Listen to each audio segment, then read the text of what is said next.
Hello everyone, welcome back to another recall session. So today we're going to discuss about the recall question of AIIMS 2020 anatomy subject.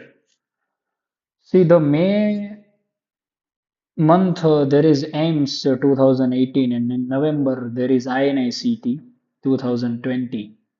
So INI-CET was introduced in November 2020. So let us start discussing the questions. So the first question is, given is a model of embryological development of the heart, which structure develops from the area marked as A. This marked structure A, named as conus cordis, which is the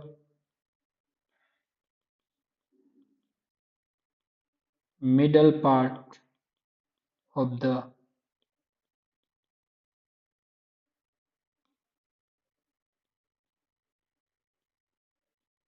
bulbous cordis, and the part of heart that develop from the structure, that is infundibulum of heart. The answer is C. The second question is, a muscle attached to the area marked in the given image. What is the action of this muscle on the hip joint? So this area is known as gluteal tuberosity. The muscle attached with gluteal tuberosity is gluteus maximus, and the action of gluteus maximus is extension and lateral rotation of hip joint. The answer is D, extension and lateral rotation. Neurotransmitter secreted by the area marked in the given image is. The area marked as A is substantia nigra, and the neurotransmitter secreted by substantia nigra is dopamine. So the answer is B, dopamine. Next question is, which of the following arteries passes in close proximity to the area marked by the arrow in the given image? So this area is pterion, and the artery that passes through this area is middle meningeal artery. Where are the ito cells in the liver located? Clear, simple, straightforward and factual question. The answer is space of Disse. The next question is, which of the following features differentiates the exocrine pancreas from the parotid gland? This is also the simple and straightforward question because exocrine pancreas has a presence of striated duct. Basal lamina lining the serous acini. This cannot differentiate exocrine pancreas from the parotid gland because it is present in both glands. Presence of serous acini with acidophilic tip. This one is also wrong because it also present in both the glands. And the presence of apical acinar villi. This one is also not a differentiating feature because it is also present in both the glands. The next question is, medial lemniscus is a continuation of which of the following structures? Spinothalamic tract, spinocerebellar tract, spinotactal tract, and fasciculus gracilis. To solve this kind of question, guys, we have to know the exact figure of medial lemniscus and different tracts related with that medial lemniscus. So let us see the figure of medial lemniscus.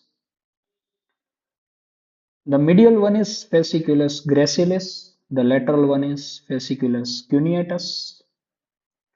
Fasciculus gracilis makes the ganglia in the nucleus gracilis, and fasciculus cuneatus makes the nuclei in the nucleus cuneatus. And then a sensory decussation happens, and then fasciculus gracilis makes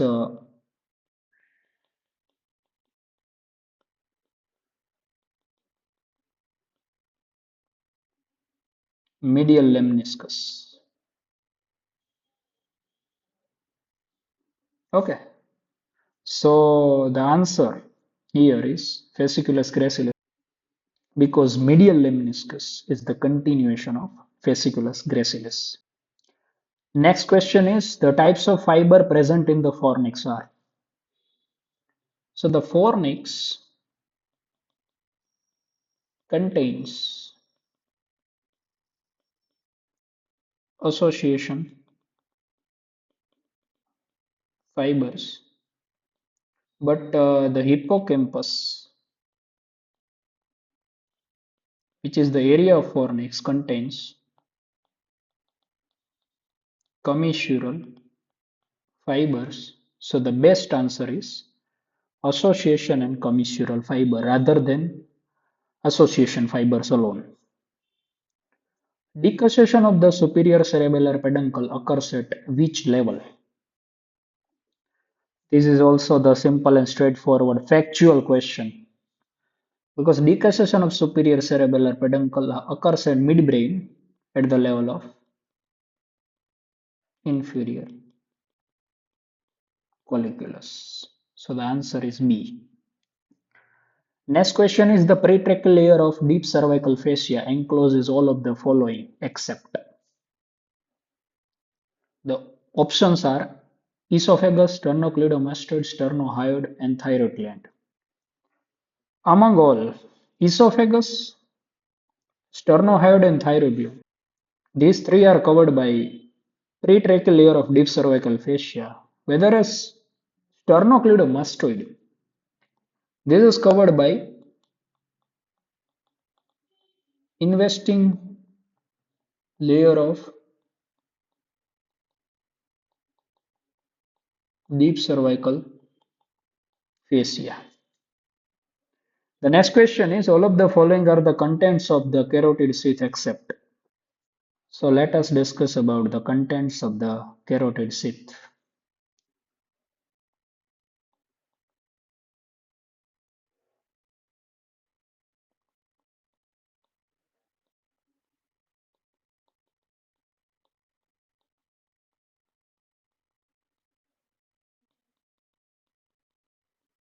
Common and internal carotid arteries,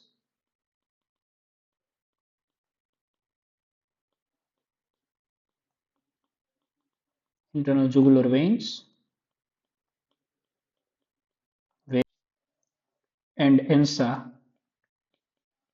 cervicalis. So the answer is sympathetic chain because common carotid artery, internal jugular vein, and 10th cranial nerve are the part of carotid sheath or are the content of carotid sheath, but sympathetic chain is not present inside the carotid sheath. So this one is wrong and this is the answer. A patient presented with paradoxical respiration, which of the following nerves is most likely to be affected? So first of all, label these all four structures A, B, C, and D. A is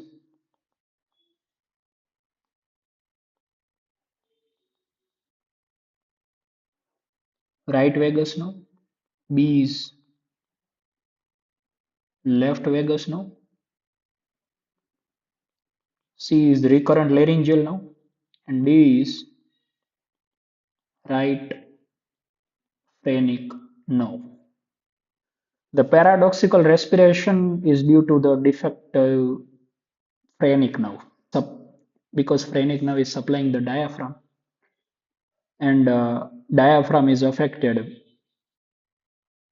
in the paradoxical respiration. So the phrenic nerve is the defective or affected in the paradoxical respiration. So the answer is D, because the label structure D is the phrenic nerve.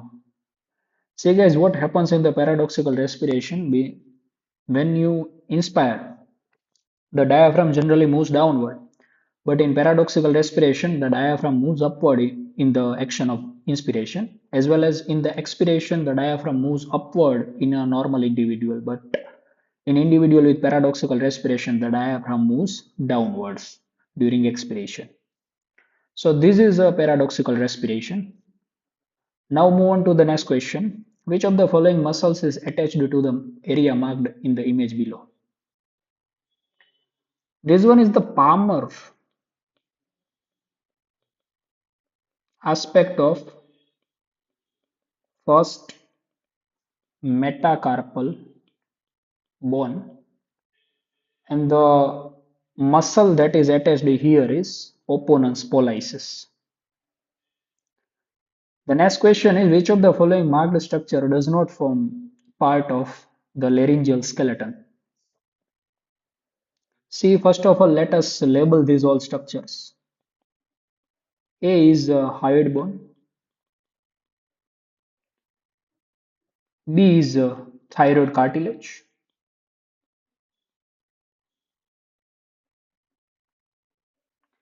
C is epiglottis, and D is cricoid cartilage.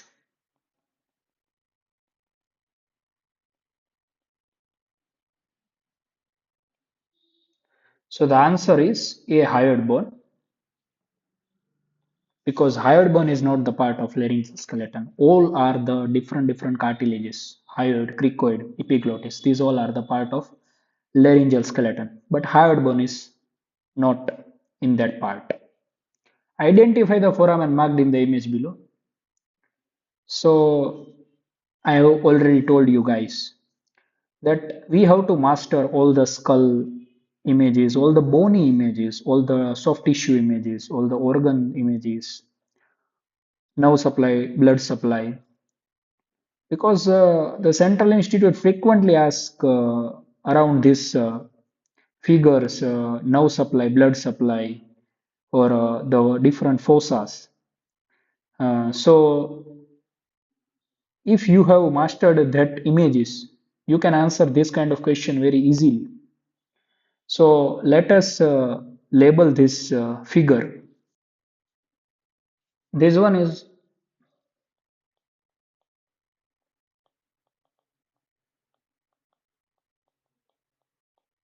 laser wing of sphenoid. This one is greater wing of sphenoid. This one is superior orbital fissure. This one is foramen rotunda. This one is pterygoid canal, also known as Vidian canal. These both are sphenoid sinus. This one is optic canal. So this is the labeling of this skull cut section of a small part. So from this figure and from this labeling, we can directly come to the conclusion that the marked structure, the marked foramen is foramen rotunda. The next question is, reticular fiber are not present in which of the following structures? Thymus, lymph node, bone marrow, or spleen? See guys, they've asked about reticular fibers. So reticular fibers are the fibers that are composed of type 3 collagen,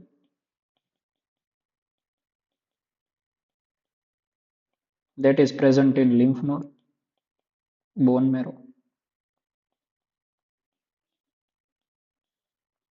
spleen,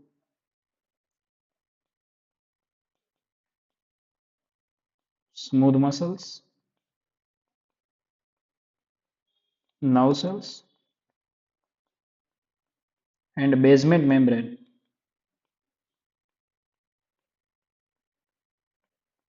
of all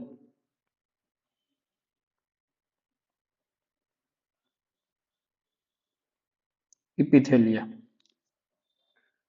So, lymph node, bone marrow, spleen, these all are having reticular fibers, but thymus has no reticular fibers. So, the answer is A, thymus. It is composed of type 3 collagen and it is present in lymph node, bone marrow, spleen, smooth muscles, nerve cells, and basement membrane of all epithelia. So, this is a kind of factual question. We have to know the detail of reticular fibers to answer this kind of questions. So histological anatomy also important. Histology questions are also there in INI-CET or NEET PG examinations. The next question is, which of the following muscles is not involved in the overhead abduction of the arm? Serratus anterior? Yes, it is involved in the overhead abduction. Deltoid? Yes. Trapezius? Yes. Pectoralis major? It is not involved in the overhead abduction of the arm. It is involved in the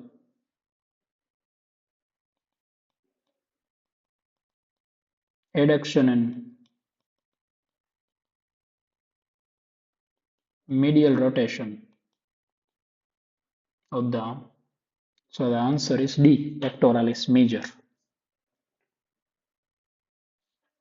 The next question is, the structure marked in the image below are found in the epithelial lining of the all of the following sites except. This lining is showing the ciliated epithelium. This is actually pointing toward the cilia.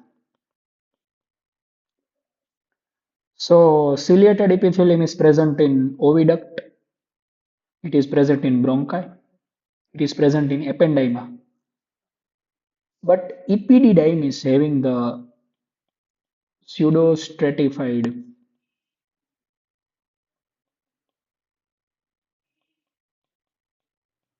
columnar epithelium with stereocilia. The answer is B, that is epididymis. The next question is, which of the following bony structure is present behind the marked area? This one is pterion.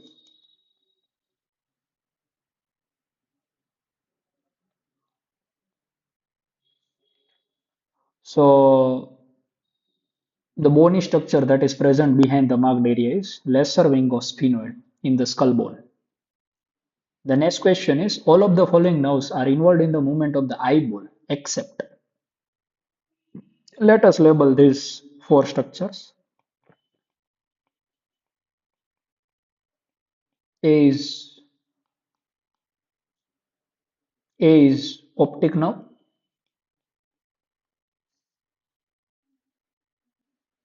B is oculomotor nerve, C is abduction nerve, and D is trochlear nerve. So oculomotor, abduction, and trochlear, these three are supplying the extraocular muscle of the eyeball, but the optic nerve cannot supply the extraocular muscle, and that is not involved in the movement of the eyeball. So the answer is A, optic nerve. The middle radioulnar joint is an example of a simple, straightforward, and factual question. Middle radioulnar joint is a type of fibrous joint. The next question is, what is the action of the muscle at the hip which is attached to the marked area in the image below? So this marked area is known as gluteal tuberosity. The muscle attached to this area is gluteus maximus, and the action of it is lateral rotation and extension. So the answer is B. The next question is, identify the level of cross section shown in the image below. The answer is actually C, T3, T4. Why it is C? See, this is the large vascular opening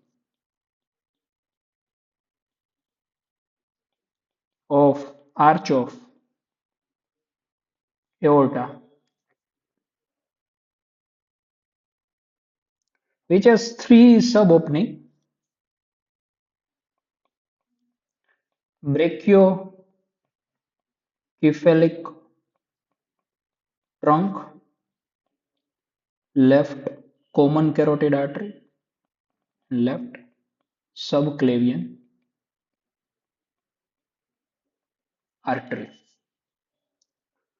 So these three subdivision as well as the opening of large vascular arch of aorta, this is only possible at the level of T3, T4. Why not other three options are the answer? T1, T2 and T2, T3 has a small vascular openings in the arch of aorta, whereas T4, T5 has a pulmonary trunk opening. Note these three openings are seen at T4, T5 level. So the answer here is T3, T4, which showing the large three vascular opening in the arch of aorta, that is left common carotid artery, left subclavian artery, and brachiocephalic trunk. The next question is, a patient is unable to abduct his arm. Which of the following root value is likely to be affected? Unable to abduct arm, deltoid muscle is affected. That is supplied by axillary nerve, which root value is C5. So the answer here is C5. So with this, we concludes our session of anatomical questions of AIIMS May 2020 as well as INI-CET November 2020. So with this, we complete our recall session. If you have any kind of doubt, you can ask me in the comment box. Uh, Thank you so much for watching, and see you in the next one.